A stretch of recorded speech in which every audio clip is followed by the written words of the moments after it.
Algebra, welcome to tonight's homework video. I am going to try to get through this as quickly as I can. Here we go. A survey of 100 students was taken. That's really important. That total of 100 students is going to be with us throughout the majority of this question.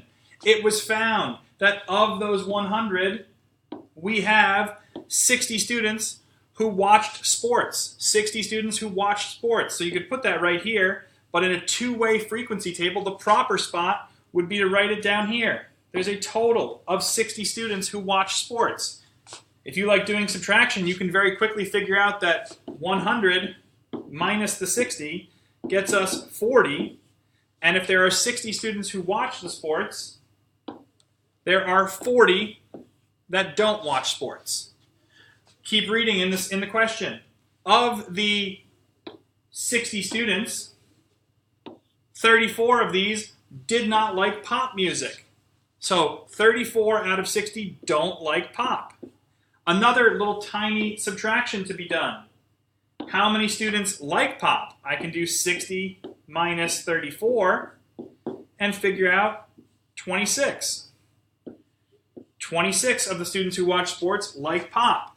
How about don't watch sports? When I keep reading, I can go ahead and see that I have 70% like pop music. So now we have to do a percentage calculation. I need to know 70% of, well, there was 40 students. 40 students who did not watch sports. So you can do this in your calculator very easily. 0.70 times 40. A couple different ways you can do that as well. I'll do it mentally and get 28. Hope that's correct. Maybe you guys can check for me. 28 students liked pop music. Well, then one more subtraction to figure out. 28, and you can even do addition. 28 plus 12 should give me the 40 students who do watch sports. Now, in all of these, it's super important to move along and make sure that you have your totals correct. 60 and 40, the first two numbers I found, that would give me 100. Okay? I'm going to leave these last two blanks and let you figure them out. 34 plus 12, what does that equal? And put it in your total column. Same idea up top.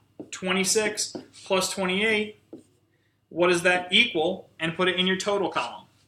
I'm not going to tell you what those are. You can fill those out yourself.